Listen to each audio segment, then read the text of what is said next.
All right, I see that it is 1 o'clock, so we're going to go ahead and get started. Hi everyone on the webinar today. Welcome to our third live chat in our series about the AAAS Science and Technology Policy Fellowships Program, also known as STPF. My name is Lena Rothbarb. I'm a program manager here at STPF. In my role, I manage the relationship between some of our fellows and the executive branch agencies where they're placed. Specifically, I get to work with our fellows who are placed at the National Institutes of Health, also known as NIH, the Department of Health and Human Services, the Department of Transportation, and the Department of Veterans Affairs. This live chat series is an opportunity for you to ask STPF fellows your questions. We hope that through these chats, you'll see how through the fellowship you can impact policy and have a transformative experience. So we're just going to start with a few housekeeping items. The STPF application will open later this year to accommodate preparations for a new pilot program being introduced this application cycle.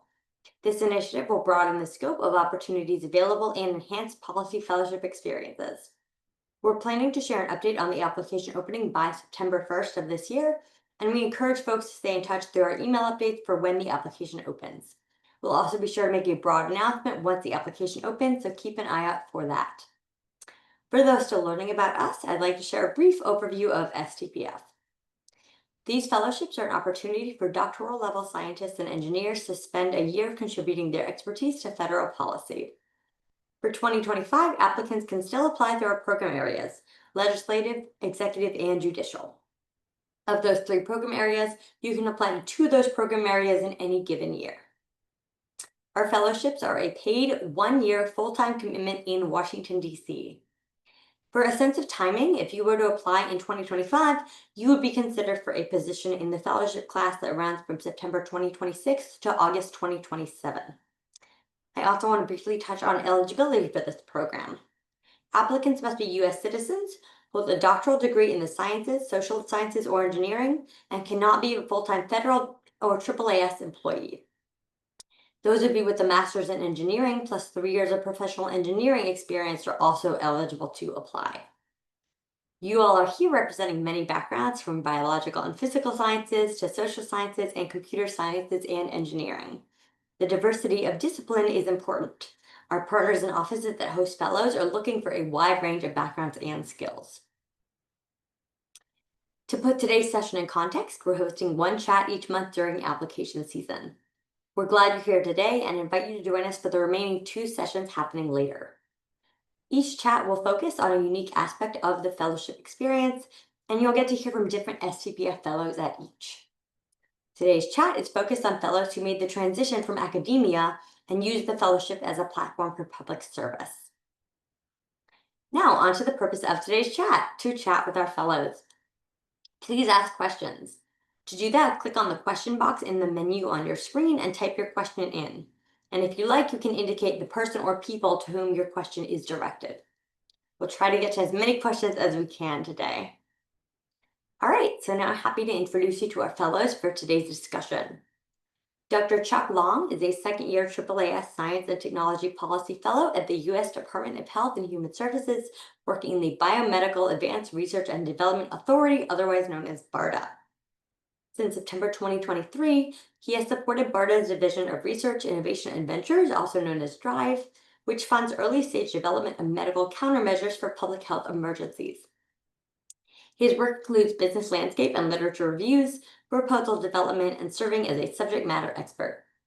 Charles is also a professor in the Department of Veterinary Physiology and Pharmacology at Texas A&M University. He earned a PhD in veterinary animal science from the University of Massachusetts and completed his postdoctoral training at the Agricultural Research Service in Maryland. Before joining Texas A&M, Shara spent 6 years launching businesses focused on commercializing advanced reproductive technologies. Next, we have Dr. Anahita Kojandi. Dr. Kojandi was selected for the 2024-2025 AAAS Science and Technology Policy Fellowship as part of our Rapid Response Cohort in Artificial Intelligence, with a placement at the U.S. Department of Veterans Affairs. She's a professor in Industrial and Systems Engineering and the Health Endowed Faculty Fellow in Business and Engineering at the University of Tennessee, Knoxville. She holds a PhD in Industrial Engineering from the University of Pittsburgh. Her research focuses on decision-making under uncertainty, machine learning, and reinforcement learning, particularly in health and genomics, and her work is supported by NSF, NIH, DoD, and DOE. Dr. Kojani has authored 110 plus peer-reviewed publications. She received the NIH AIM Ahead Leadership Fellowship in 2023 and was accepted into the 2025 Elates program at Drexel University. She currently serves as Vice President of Membership and Professional Recognition at Informs. And finally, our last panelist, Dr. John Ye. Dr. Ye is a 2023-2025 AAAS Science and Technology Policy Fellow at the NIH Office of Research on Women's Health, and he also served part-time at the HHS Office on Women's Health during his fellowship. At NIH, he was executive secretary of a congressionally mandated committee coordinating women's health research, and he received a DPCPSI Director's Award in 2024. At HHS, he contributed to updates on womenshealth.gov and worked on maternal mental health and syphilis endemic task forces. A board-certified OBGYN and reproductive endocrinologist, John completed his training and NIH-supported postdoc at Harvard, where he became the first Asian American tenured professor in his field. He has led departments at Harvard and SUNY Buffalo and authored over 200 publications focused on women's health and fertility. He champions interdisciplinary collaboration to address major healthcare challenges. So thank you to all our panelists for being here today. Before I go to questions from the audience, I will kick it off with one to start. So I'd love to know, what was your motivation or inspiration for pursuing a policy fellowship at this point in your career? And I would love if John could kick us off. Great. Thank you for inviting me to the to this panel, and I'll be more than happy to talk about why I applied. Throughout my professional career, I had been the recipient of policies. I had to follow policies of hospitals, of professional organizations, of the state licensing boards, and of the federal government for NIH grants, for example. And I thought it would be very helpful to me to actually go to the other side and see how policy is formulated and which ones are actually rolled out to the public. And so that was a overriding reason for me to participate in the fellowship. And just to jump ahead, I'm very glad I did. Now I have a much better feel of how the sausage is made.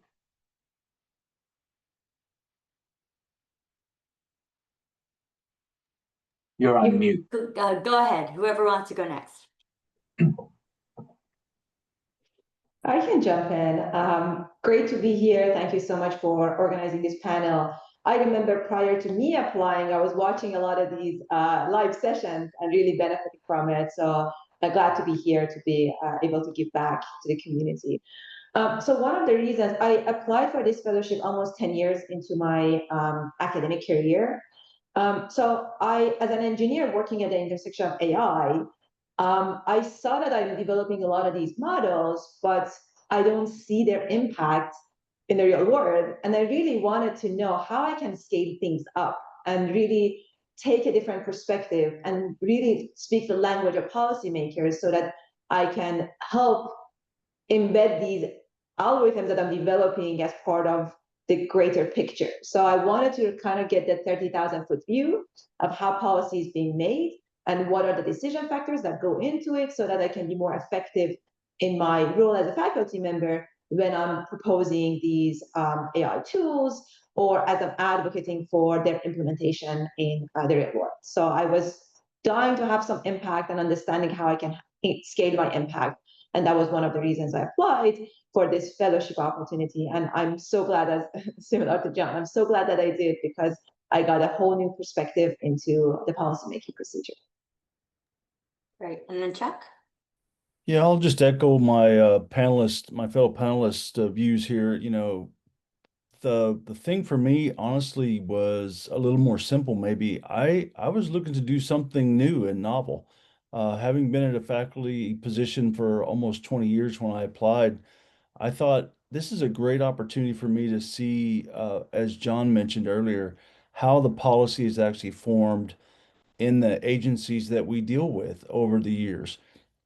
So as a faculty member, just trying to get a chance to look at the other side and to see how, new programs are developed and what position they take and perspective they take when they're formulating those new programs was really, really helpful over the last couple of years. That's great. So our first question from the audience today is, did you experience different treatment during your fellowship because of your age? Which was, you can answer if it was above or below the average fellow's age. Well, I'm going to jump in and say, yeah, mine was well above, and I think some of us could relate to that. No, I didn't get any kind of different treatment because of my what did they call us? Seasoned fellows, I think. That status it was not a problem. In fact, there was a number of us in my cohort that were a little older, and it was great to have that group of people that you could talk to and relate with. I have this. Oh, sorry. Go ahead. Go ahead. I have the same experience. It was interesting. The view from the outside was much more along the lines of, oh, you're too old for this, to apply for this, when I was talking to maybe colleagues and so on. But when I applied and I was selected in the orientation, they actually gave us statistics for the year that I was attending last year. And it seems like at least 25% of the room was mid-career to later career. And I was actually very impressed that, like, oh, I'm not that out of place. There are a lot of people in my career stage or even further into their careers that are thinking about this change and this novelty and like be able to experience kind of like funding and like policy from a different perspective. So that was very different from the impression on campus. And I'm glad that I did that, and now I can go back and change the impression and spread the word about it. I would like to jump in too. I think during orientation, when I was starting out, I found a fellow STPF fellowship person who was 5 years ahead of me. He graduated from the same college as me 5 years beforehand. So I knew that there were people who were more seasoned than me in my class. And I think from my experience, there were some advantages to being a faculty member in that people sought me out as a subject matter expert for work that I otherwise would not be asked to do. So these are people in other agencies that knew that I had the background that I have, and they looked for me to join panels. And so in some ways, it was an advantage for me to have the experience during the fellowship. And I got to do things that I otherwise would not have had an opportunity to do so. That's great. Thank you. Next question. I'd love to know, what were some of the biggest adjustments you had to make going from academia to a policy-focused and fellowship environment? So maybe I can get us started because, and speaking from my experience, so when I'm on campus, essentially a lot of times we hear that, oh, you're a series of entrepreneurs being collected as like a body, and now we are a department. Yes, there are some synergy, there are some departmental activities that we need to do, all of us can contribute to, but a lot of times I'm an independent researcher, I make decisions about a lot of things. So the first thing that was different for me about the environment, having not worked in the real world before this, was that there are a lot of standard operating procedures that need to be followed.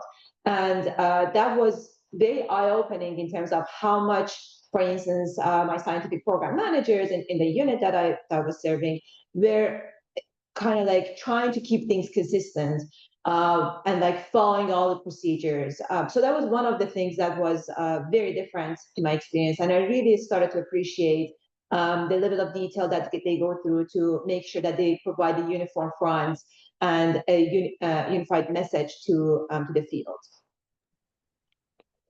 Yeah, I'll jump in as well and just say, I think, being a faculty member, there is a tremendous amount of autonomy and independence.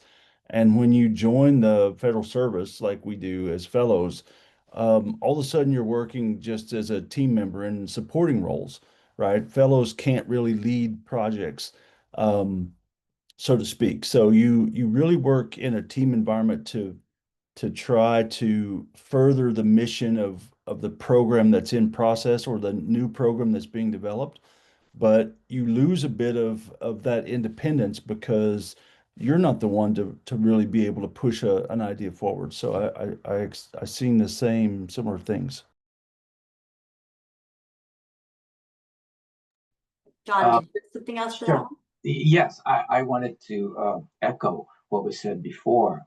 As an academic, I had freedom to write what I wanted to write, for example, and to have it published without external review. And in the introduction that Lena gave about my background, one of the things that I worked on while I was at HHS was a website. Uh, and this website, to me, seemed like it had relatively straightforward information for the general public. But the layers of approval necessary to have the green light, to get the green light for the website was surprising to me. So not only did the office have to approve it, but the secretary's office had to approve it, and it went up to the White House, and it took about 3 months for the approval process to be granted or to finish. And so I was not used to that. And as what the other panelists said, I learned from that experience that there needed to be sufficient process so that it really represented the words of the government. And so it was a good education for me. That's great. Thank you. There's a question about sort of, is it the right time and background to apply? So I'd love if you could speak to how you feel faculty members can contribute to policy right now. Sort of, is this a moment when faculty should want to come in, and what should they think about as they do the application process? I would personally say you cannot really time these things. And when I applied, I didn't know how my fellowship experience is going to go. And I'm glad that I applied because, yes, the environment that I came in was very kind of volatile and there were a lot of changes, but it gave me a lot of opportunity to observe my leaders and see how they react and really, really learn from them. And right now, there are a lot of vacancies in a lot of offices. So a lot of experts have stepped down or have left the offices. So there is a lot of need for expertise. So there are opportunities for faculty now to come in and get plugged in and have really important impact and fill important holes in the policymaking procedure. So I would say yes, maybe again, their layers of approvals have gone up, or there may be like more kind of variables that you have to account for, but there is more opportunity for impact because of the need for expertise. So if you're thinking about it, I really encourage you to apply because there is need for scientific perspective that you're bringing to kind of these agencies.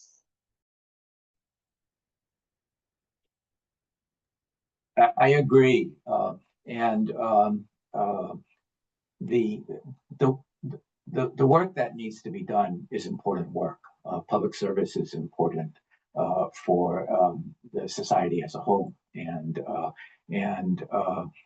we all can make a difference, in my opinion. And the way we can make a difference may not necessarily need to change the government, but there are certain things that we have the background that will allow the government to make better decisions and to issue better policies. So, in spite of what you read in the newspapers, this is still, in my opinion, a very good opportunity for the fellows to gain something from the experience and to give back. Yeah, and I'll just wrap up by saying,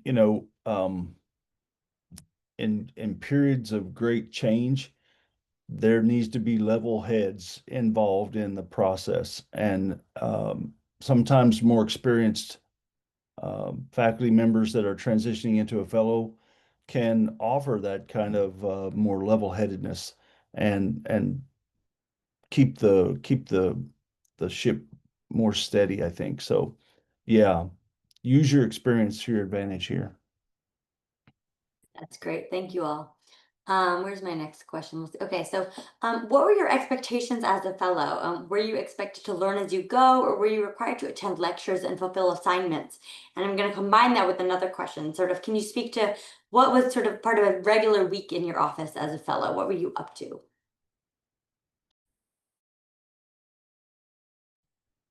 Well, I'll start and just say it's certainly learn as you go. At least in my experience, you're kind of thrown into the mix and you're expected to kind of come up to speed on all the different workings of the agency that you're in pretty rapidly. There's a lot of meetings in federal government. You would never have known that, but there's a lot of meetings to attend, and especially in where I was at BARDA, we had regular interactions with industry partners that we were funding for research projects. We had internal meetings to discuss action items, new program development. So there was a huge amount of learning opportunities the first year of my fellowship, just trying to understand just simple things like what is the funding mechanisms and how does the money flow from the federal government into a private industry company to fund these development of new products and products and vaccines, devices, etc. So that was a huge learning curve for me just to try to get a feel for how that process works and then try to get an understanding of all the different um, programs that were operating simultaneously inside of Drive, the larger BARDA organization. It was a lot. So yeah, you're learning as you go. But the one thing that I was always impressed with in my office. There's always someone there to answer questions and help you out. I mean, it was really amazing. BARDA was fantastic in that regard, that if I had a question, they would find people to help. So you're not alone in the learning, but it's a lot. It's a big adjustment. I would like to jump in also about the question. In terms of attending lectures, the fellowship program has a monthly professional development lectures, and I thought those meetings were very helpful, and I tried to attend as many as I could. In the work at the NIH, there were many lectures available, and there were actually too many lectures for me to attend just because there were so many that were available. And so I did attend lectures.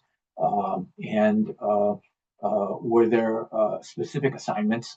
Absolutely yes, because the office had deadlines to meet, as with anything else. So we worked, as Chuck alluded to, as teams in that office to produce documents, to review grants, to make recommendations about things. And so there were assignments with deadlines. And so the answer is yes for both the lectures and the meetings that we were expected to attend and assignments. It was very similar in my office as well. I was in the Office of Research and Development at Veteran Affairs. And the way that my fellowship was structured was half of my time was going towards shadowing the program manager and helping the funding process, and half of it was a project I got to define. So prior to joining my office, I had defined a project based on my expectations. And then when I went in, I realized that there are other needs that my office has. So again, I had to kind of go from the mindset of, oh, I'm the expert, to, oh, I'm a learner and I'm here to learn, I'm here to adapt, I'm here to give back, I'm here to understand and listen. So through that listening exercise, I was able to kind of get to the bottom of what my office really needs and be able to align what I want to do with what they need from me, and build a very good collaborative kind of like project that pulled in a lot of like ORD leadership, and I was able to lead the charge with the inputs from my office, and that was a priority for my office. So actually, before I leave, they decided to apply for without compensation position for me so that I can continue the work after my fellowship ends, because it was aligned with their needs and expectations. So it's kind of like being a listener and a learner, and going from that, again, I know everything, I'm the expert in my field, to, oh, I don't know much about policy making, I'm here to learn and I'm here to support. And having that flexibility really helped me in my day-to-day. Very well said, Oh, Letha. go ahead. I was just saying that was very well said. That listening and learning, that's perfect. That's exactly what you have to do. That's great. Thank you all for that one. There's a question started just about logistics of being a faculty member who comes to this fellowship program. So was your fellowship period during a sabbatical year? Did you take a leave of absence? There's also questions around like just what was it like logistically to move to DC? So if you could just speak to sort of how you thought about taking this year away from your faculty position, how did that work for you?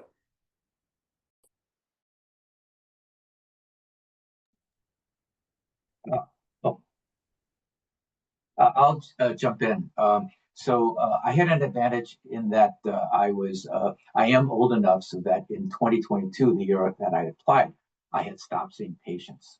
And so that was in some ways a natural transition point for me. And I know there were people in my year of the fellowship who were only able to take 1 year as opposed to 2 years of spending time in Washington. And logistically speaking, for faculty members, there were some of us who, like me, who could take 2 years, and others could not commit for as long of a period.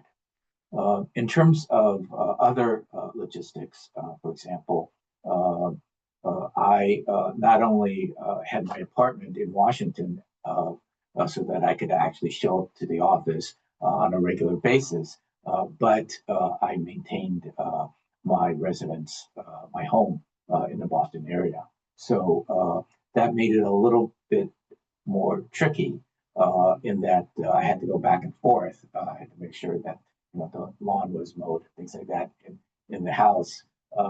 But nonetheless, it was well worth spending time in Washington. Yeah, I'll just say that, I think there's unique relationships that you can work with your home institution.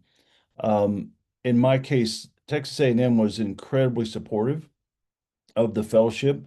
And so I never took a leave of absence or sabbatical. What I did was basically just pay my salary from the grant, the AAAS grant to Texas A&M. So I was able to maintain essentially my full professorship here during my time as a AAAS fellow. So my transition now back into Texas A&M is absolutely seamless. So for me, I was very fortunate that my university had complete support and worked with me to make that an easy transition out and now back in. Um, Moving to Washington, D.C. is, I gotta say, it was a lot of fun. D.C. is a great town to live in. I wouldn't want to be there permanently because it's chaotic a little bit, too much for me. But wow, what a great experience. I mean, you just can't imagine how much, you learn about the city, going downtown for AAAS meetings, popping into the office. I was remote almost the entire time that we were the entire time we were in our fellowship, but it was still a great opportunity to live and work in the DC area. Same here. My university was very supportive. So interestingly, I applied for this, and then I was accepted. And then I went to my department head and said, now what can I do? Because it wasn't my sabbatical year. And they were like, oh, don't worry about it. University of Tennessee has this other mechanism when you have such an opportunity, you can get an educational leave. And it functions similar to sabbatical, but it's in the handbooks and nobody really mentioned it to me before that.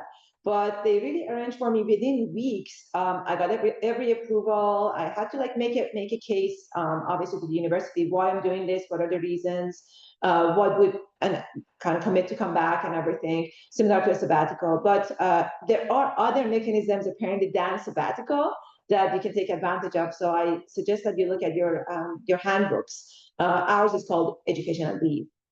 One of the aspects of being away from the lab and like kind of getting admitted into the program is that you cannot have kind of get paid from your federal grants because of perceived conflict of interest. So I had to really work with my program directors to manage like to continue to hold on to my grants because they were supporting my students, my postdoc, but I couldn't get paid from them. So I had to like contact my kind of like, again, program managers of these grants, like inform them about this change and tell them that I'm committed to seeing everything through, but I will not charge my time to, for instance, these grants. So there are some logistics aspects that, but everything is workable. I work closely with Lena and other program directors at AAAS. So they answer all of my questions. They put me in touch with legal and financial and a lot of different units. I don't know, but they figured everything out. And moving was a little bit challenging. I just came back last week and I'm still unpacking, but it is definitely well worth it to, as Charles said, being in Washington, D.C. and be able to live the life as a local instead of just a visitor for a year or two if you're lucky. So I totally recommend. And this was a barrier for me, but I got over it and I'm glad I did. So I don't want this to be a barrier for you all. That's all very helpful. Thank you. I'd love if you could each share an example of something you did as part of the fellowship that was meaningful to you, or you feel like you had real impact on the office you were working in.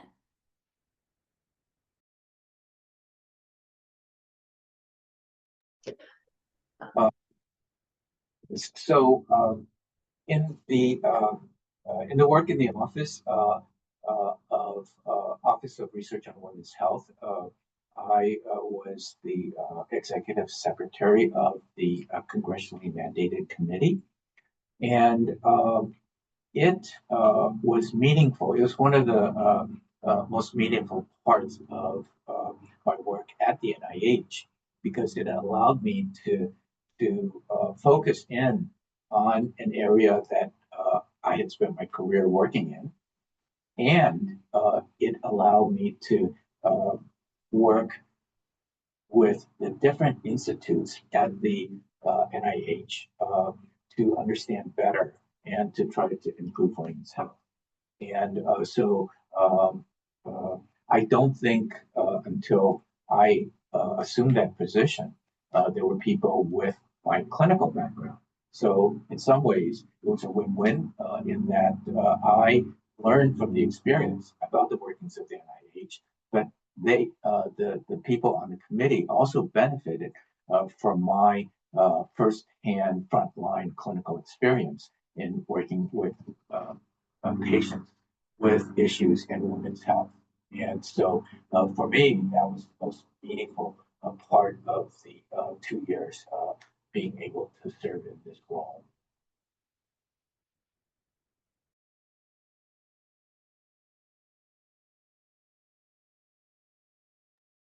Yeah, I was utilized in a number of different ways over the last 2 years. Subject matter expert for a number of different um, committees. I was asked to develop new programs on a couple of different occasions for new program development that the institute was, or the agency was interested in. I also served as technical lead on contracts for our industry partners. So at BARDA, we tend to fund a very large contracts to develop products and services that might be used in pandemic response or other health emergencies.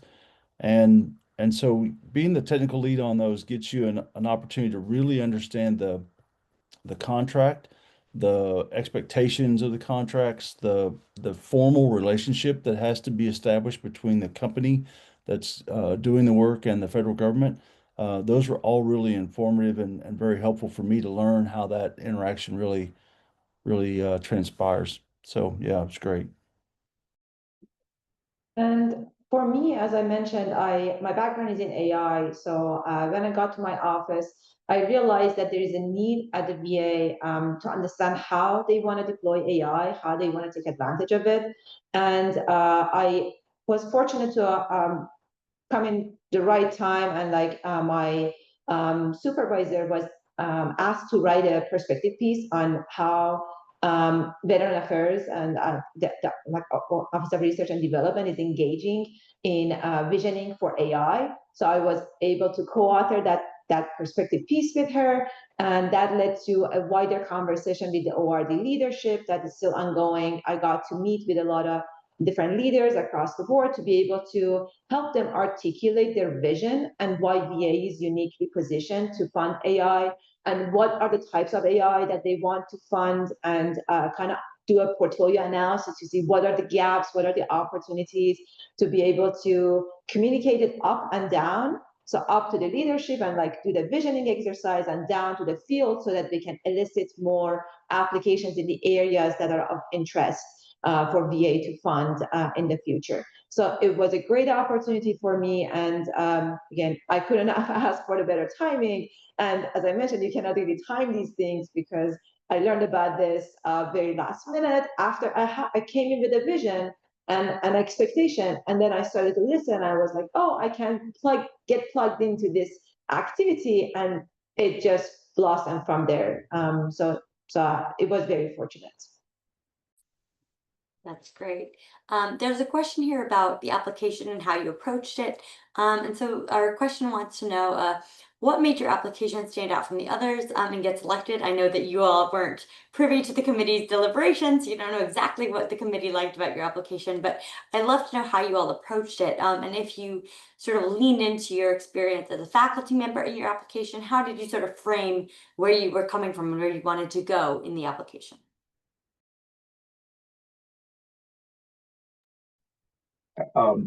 I'll start.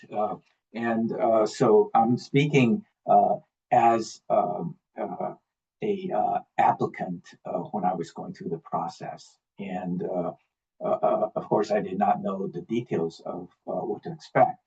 But I think there are some things that a faculty member would have experienced that would put them at an advantage compared to some of the other candidates. For example, a faculty member would have some leadership experience. Um, uh, they would have a willingness to serve, or else they would not be working at an institution, academic institution. And they have experience with current issues. And I think for me, uh, trying to think through my application and understanding that as a faculty member, I'm applying to this program, but I have the advantage of having leadership experience, of understanding what might be going on in terms of affairs in the greater world, and being willing to serve. I think that was how I packaged my application. Yeah, and I would just add to that, John, that your as a faculty member, your experience with science communication is pretty extensive, right? So you've probably been in front of classrooms, you've been in front of diverse audiences, you've been able to give seminars or lectures to people that may not have, the same level of scientific knowledge that you do.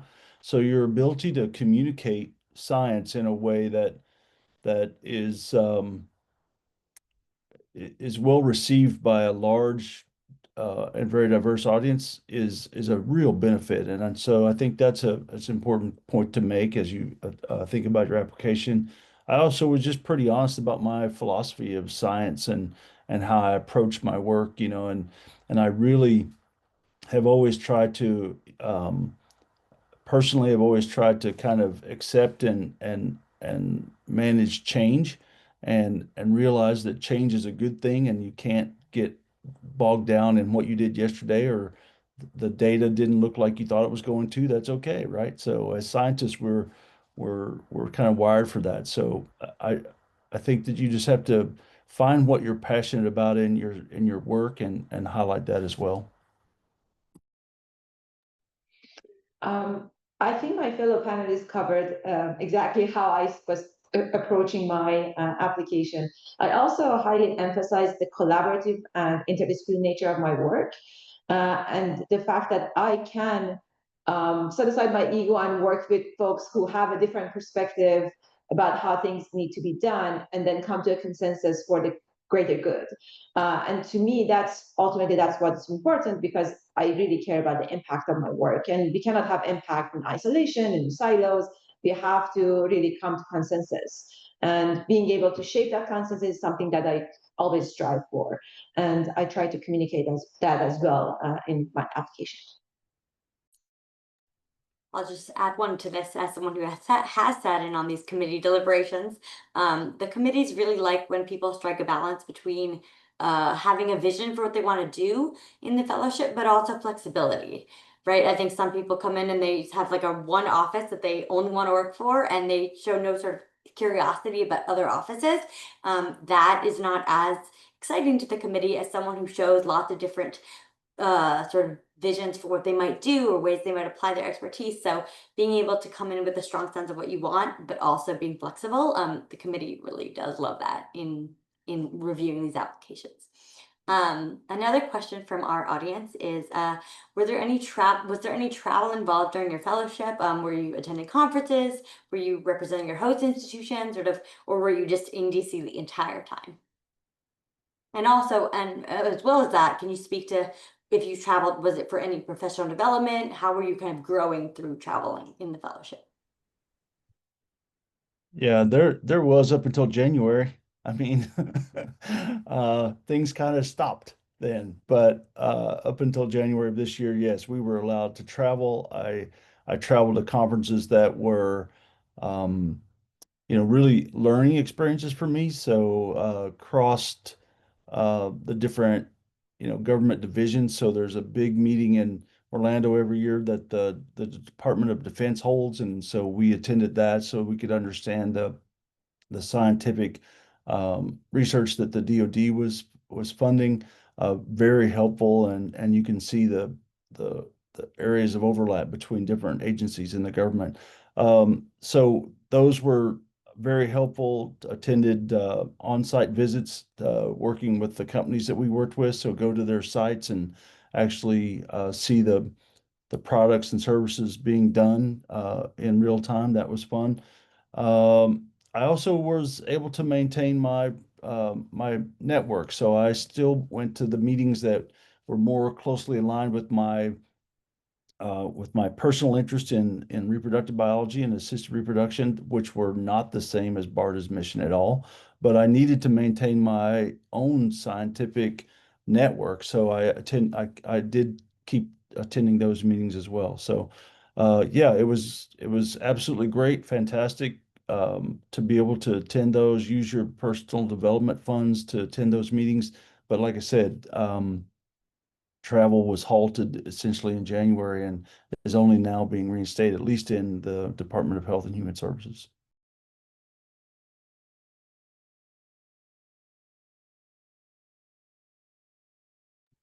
Anyone else, or should we move on to the next one? All right, let's move on. So how much of your fellowship was working on stuff that was really what you did your PhD in, what your sort of faculty appointment is in, and how much of it was outside that area? And how did you navigate, if it was outside of your area of expertise, how did you navigate sort of these different dynamics, different topic areas in the fellowship? I personally was fortunate that I got to like have a policy fellowship experience that was very well aligned with my expertise. But there were parts of it that I had to, for instance, contribute to development of notice of special interest. And I had never done that. I had responded to notice of special interest as part of, RFPs as part of, like, as faculty, but essentially, like, my office wanted to kind of draft a new NOC, and I didn't know much about it, so I had to go and like read a few notices with an eye that, like, oh, we are now writing this, and really listen in meetings and see what the important aspects are, and the way that they were like pulling different people together and getting the like approvals in place and checking every keyword. So there are things that maybe are not necessarily in terms of scientific aspect of it outside of my domain, but in terms of the procedures that I had to educate myself on. So that was my experience, but I don't know if John or Charles have other experiences. Um, for me, I would say in the 2 years, I 2/3 of my time was spent in doing things that were outside of my area of expertise, and about 1/3 of the time I spent within my area of expertise. I knew how committees ran, I knew about the review process, but there were differences enough in what was going on that for a majority of the time, I felt that I was learning something new. And even though I spent time in office in the Office of Women's Health Research and in the Office of Women's Health at HHS, 2/3 of the time I was doing something that I was not trained for before. And as a result of that, I was able to be as flexible as I could. What Lena had mentioned about what the selection committee might be looking for, the flexibility to do things outside of a person's area of expertise. And so I would say about 2/3 of the time I was doing something I had not yet experienced previously. Yeah, and I'll just add on to John's comment there. Mine was almost none. I went from my faculty area of expertise in reproductive biology and genome engineering, and I'm working with vaccine development and immunologist and vaccinologist. So I w it was just a huge learning curve. Of course, there's some areas that overlap. I know enough about certain projects to be helpful and be a subject matter expert. So there was some overlap in that in the scientific knowledge domains. But primarily I was learning all the time. And I would highlight this and say, if you make it through the application process and you go to interview with all the different departments and agencies across the DC area, do not be afraid to go into an office that you aren't comfortable with. Move out of the area that you think you know and go explore something that you think you might be fun to learn more about, right? So I accepted this challenge for the opportunity to grow and to understand more and to see the different aspects of biotechnologies. And it did exactly that, but it's only because I stepped out of my comfort zone in my scientific domain and into one that was somewhat related, but very, very different in many ways. Wonderful advice. Thank you all. So I'd love to speak to sort of the time that we're in right now, the environment we're in right now here in Washington, D.C. This past January, you all in your fellowships experienced a change in administration, and with that comes new personalities and new priorities. So I'd love if you could speak to how, as a scientist, you navigated sort of these changing right dynamics, changing priorities. Was it difficult at times? How did you approach that in your office? Sort of what did you prioritize when speaking with people maybe across the aisle from you? Just like at the lab bench, stay focused on what you can control and don't worry about the factors that you can't. I think that as the administration changed, we all knew things were going to be very different in the new administration. So there was no real surprises. in terms of things were going to change. It was dramatic. There's no doubt. I'll be blunt, watching your colleagues be fired and let go for what appears to you, at least, no particular reason was difficult. There's no way to describe it any other way. I mean, it was heartbreaking to watch these people that had dedicated their lives to public service be fired. And so that was very um, traumatic for them and difficult to watch as a fellow. Um, but you can't let that get in the way of just continuing to work on the things that you do, right? And the mission didn't really change. Our objectives didn't really change. It's just that you had to do it in an environment where people were much more um, anxious than they had been previously. But like I said, if you focus on the things that you can do and not get too caught up in the things that you can't control, you can still be very effective. I totally agree. And ultimately, this is about serving the country, not a political party. So you're there to make an impact and hopefully leave things better than you found them. So there's still a lot that you can do, even if you may not agree or agree with some policies.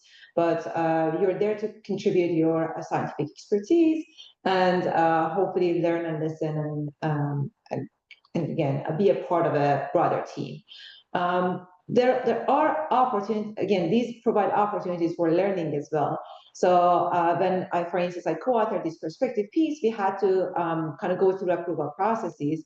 And there were certain sentences, for instance, that they flagged that to my eyes, they weren't sensitive at all.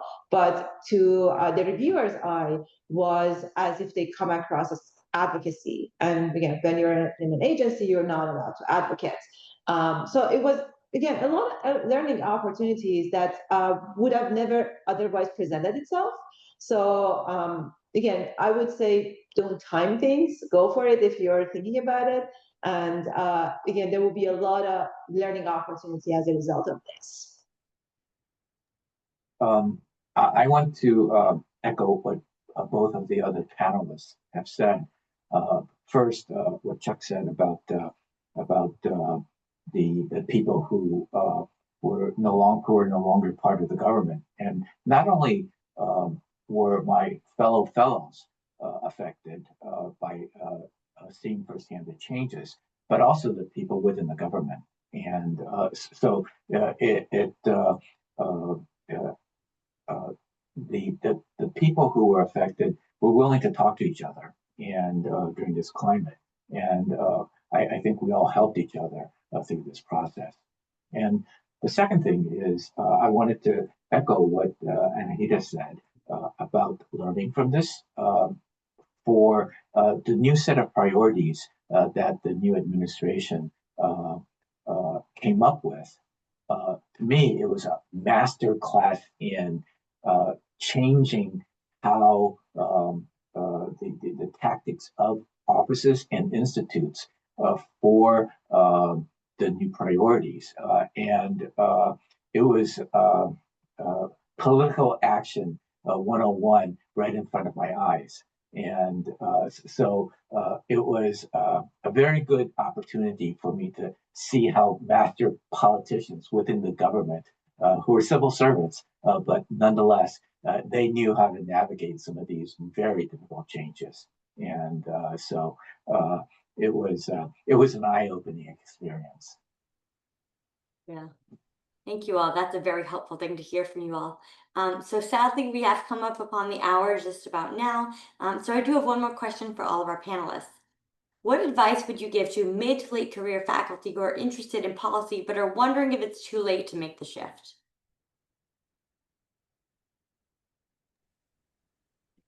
Do it.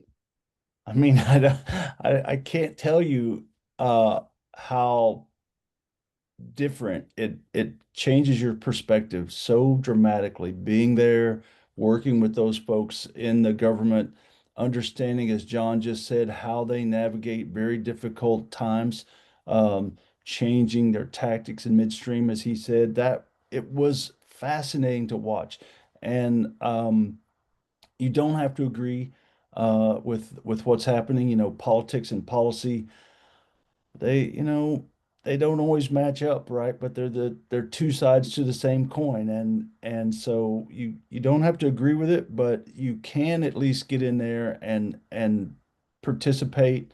You can bring your own perspective and potentially have a big impact. And I think that's my advice would be, you might not know what to expect, but it's going to change your life. And I would echo what Charles said. And the sense of service that you find in these agencies is just contagious. It's impressive how much people care about every single thing they do every single day. So, and again, I was in VA, and they were so mission oriented. They were so caring for veterans. They were really thinking about them as they were making any changing any priorities. So it is just impressive to see it.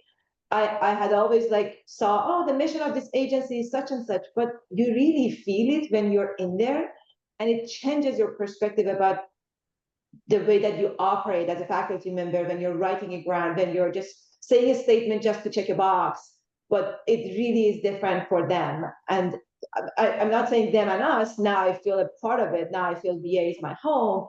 And it just changed my perspective about, again, the importance of the work that is happening at the federal government. So just for that alone, I would say it's really important to experience that.